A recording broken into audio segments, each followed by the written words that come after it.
Hello mga kaibigan. Late tayo ngayon mag black coffee. Hindi nyo makakita kasi bawas na.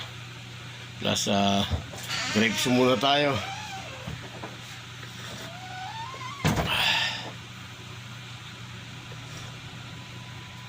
Yung grapes na basa ko naman nakaka-reduce ng acid. Kaya yun, kaming dalawa na anak ko, ito muna kinakain namin.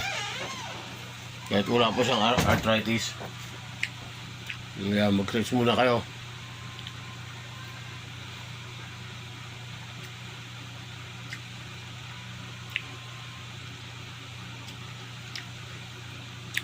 Grabe ako nung durian eh. Durian talaga yung pa ako.